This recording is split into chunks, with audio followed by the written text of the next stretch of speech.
Hello everybody and welcome back to the Fortress of Solitude. Today we're going to be talking about Dark Knights of Steel 2 Issue 1, written by Tom Taylor, with art by Otto Schmidt, colours by Arif Prianto, and letters by Wes Abbott. The medieval Elseworlds adventure continues as a long time before the God War between Darkseid and the divinity of the sea for control of the waves took place. The Earth is rocked by another calamity as the DOOMSTONE fell to Earth. Thousands of years later, it was taken from its resting place from under the ground by an unknown being, unknown to the newborn Barbara Gordon, that is, who as the Oracle saw all of this from her crib. What a way to start the new series, setting up a larger threat, a new iteration of Barbara Gordon being hinted at here, one who is literally the Oracle, and the promise of some grand scale storyline we have yet to see in this universe, something that's so big, something that's involving Darkseid this time round. The Doomstone is an interesting kind of MacGuffin at the moment. I'm guessing it's something related to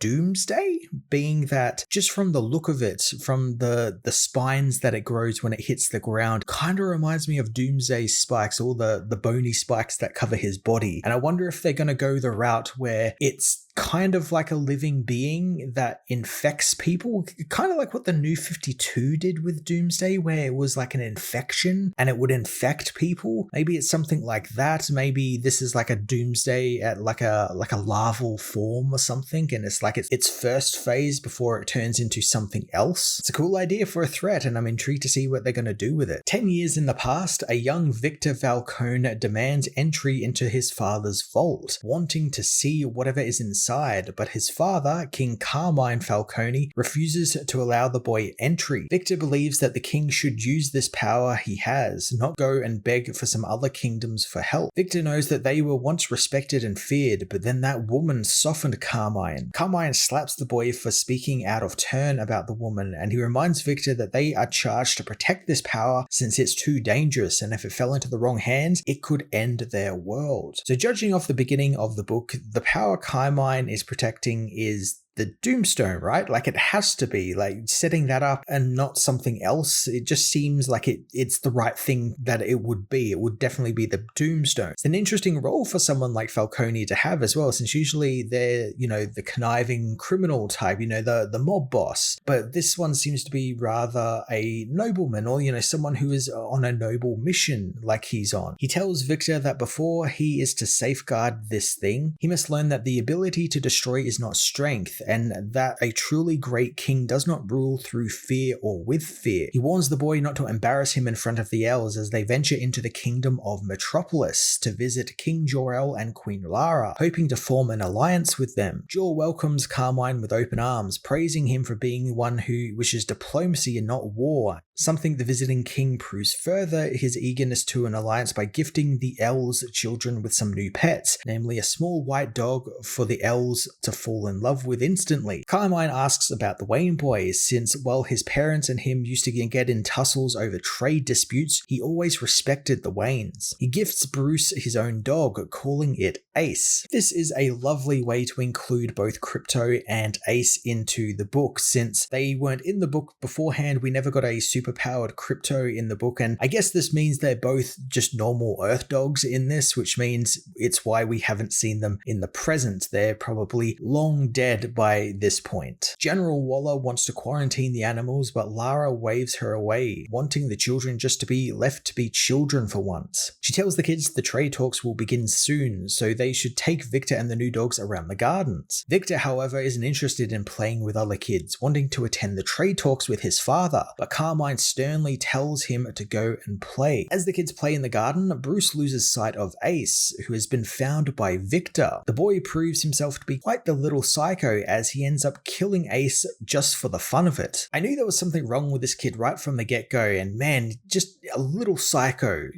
We haven't seen what this Victor is in the present, or who exactly he becomes, so I wonder if that's going to be the overarching bit in this story, where he's kind of like the big villain, or one of the villains the heroes have to face because of these things that happened in the past, and they have a pre-established connection to him, so maybe he comes out of hiding and wants revenge on them, or something like that will happen with this Victor. It just feels like they're building him up to be a new villain for the series, and I quite like that. It's something totally different than what we usually get. It's a Falcone actually managing to actually do something of worth. Enraged, Bruce attacks Victor and disarms him, cutting the boy with his own knife in the process. Cal hears his brother shout and flies out in a rage, dragging Victor into the air and scaring him with his heat vision, something Victor had no idea Kal-El was able to do. The trade talks soon come to an end, and the adults find out what happened, with Carmine demanding to know what Victor has done. We don't get to see the fallout from any of these acts of violence though, as we move into the present, where Amazonia is on the verge of hosting the other kingdoms on their soil for the very first time ever, including all of the men. Queen Philippus wonders if Diana is sure about inviting these people onto their shores, but Diana has made her decision, since their old traditions were ones of isolationism and fear, and they cannot be allowed to be governed by them anymore. Lois Lane believes that it's because boys were icky as well, but Diana knows that she seems pretty fond of Prince L. However, Lois feigns ignorance over that. Diana assures Philippus that they won't be making a habit out of this, as the women go and meet Queen Anissa and Princess Jennifer, leaders of the Kingdom of Storms. I really like that this is how the World's Justice League is being formed. They do make hints. They're not actually called the Justice League, but I do like in the dialogue here, they basically say they are the Justice League. Ah, yes, we are a league who believe in justice. We should form some type of group. And I really like that this Justice League isn't one born directly out of like war, or like these characters having to come together in order to fight like injustices, because they are kingdoms and they're trying to make alliances with each other. It's very like Game of Thrones, where they're trying to like build up alliances and shore up their defenses, and sure, they will get together as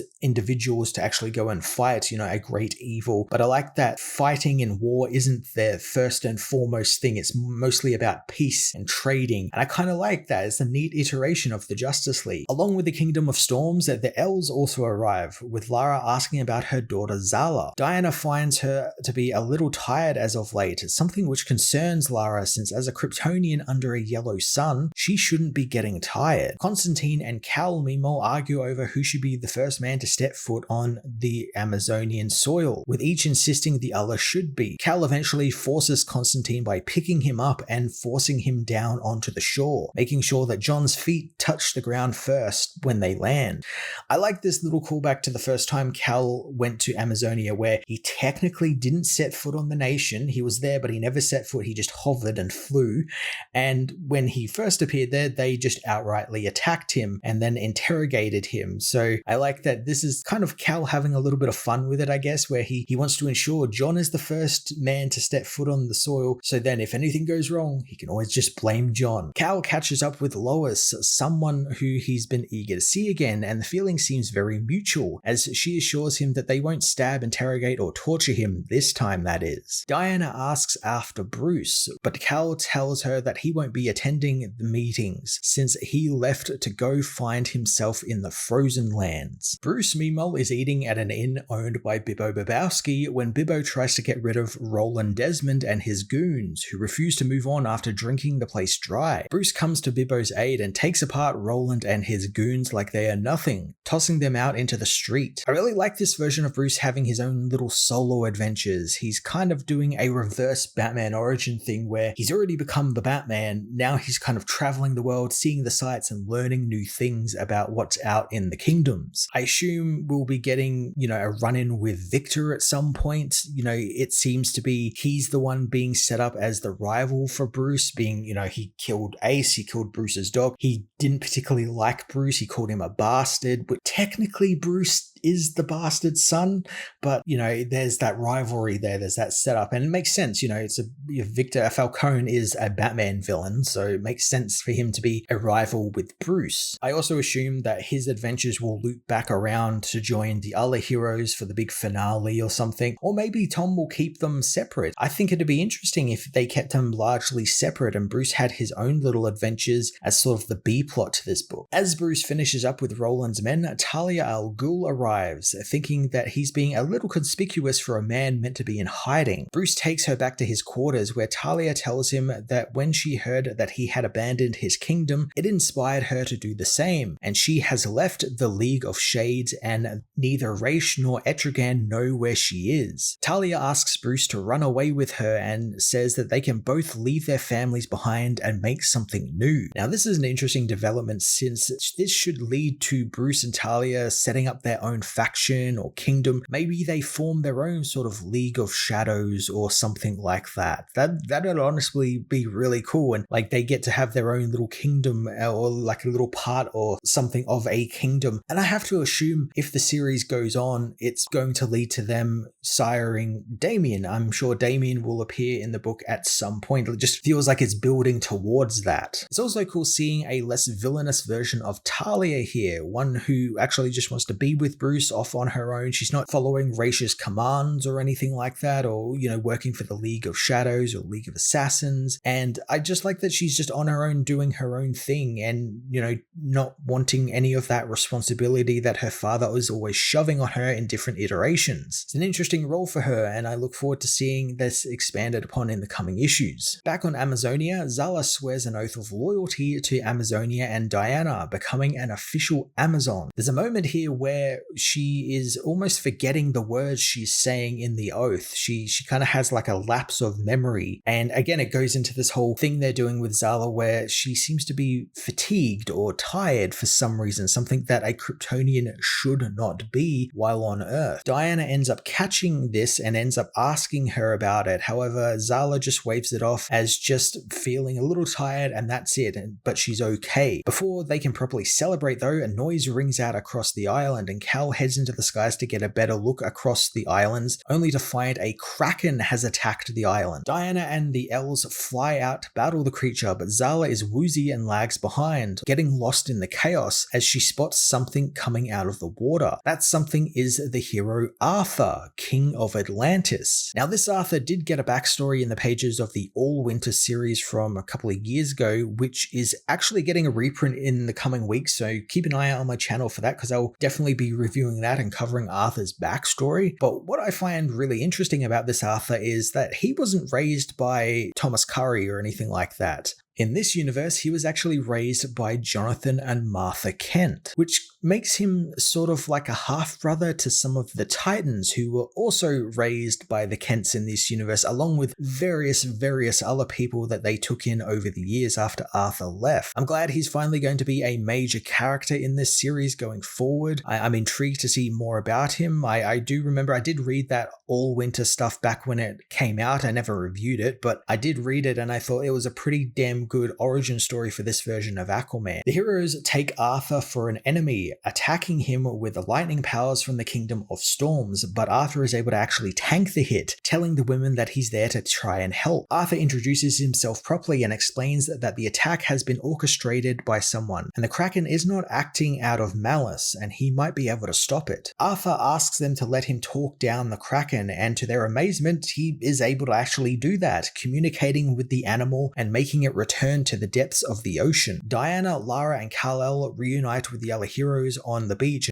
and Arthur tells them that the Kraken was driven to attack Zala's induction ceremony on Amazonia by Black Manta's forces, as the imposter emperor is seeing the joining of the three powerful kingdoms of the land a threat to his underwater kingdom. Arthur's got a bit of a sense of humor too, as Diana wonders if he feels threatened by the surface world, but Arthur isn't, scoffing at the idea because they are so fragile they'll be crushed by the depths of the oceans if they visited his kingdom. Arthur is intrigued to meet Zala, the newest member member of Amazonia, but no one has seen the woman since the beginning of the battle. Cal soon finds her floating face down in the waters. Racing down to rescue his sister, Zala still feels the effects of the fatigue from before, claiming that she is okay, but suddenly she begins coughing up blood. As Zala seemingly dies, or maybe at least passes out, the now adult Barbara Gordon awakens from her dreams, having seen all of this happen in real time thanks to her powers, telling her arriving father James Gordon that the L's have been betrayed. So that's a hell of a cliffhanger to end on. I don't think Zala is dead. It definitely looks like she might be,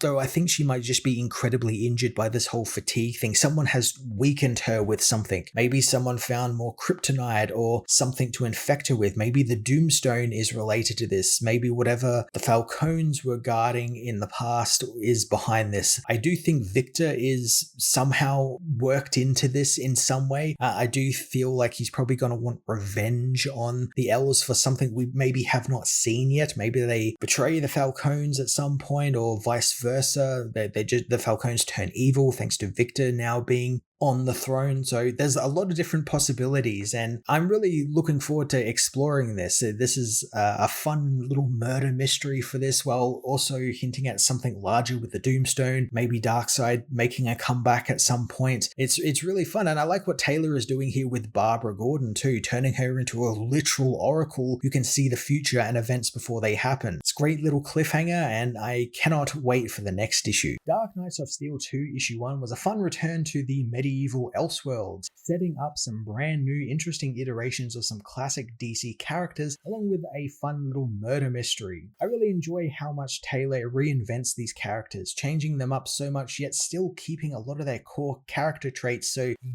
definitely know who's who. I can't wait to see what he does with this new stable of characters, as well as this murder mystery he's setting up here with Zala being in trouble and the Doomstone being around. Some great stuff in store for this series, and I cannot wait for it. I'm going to give this issue a 9 out of 10.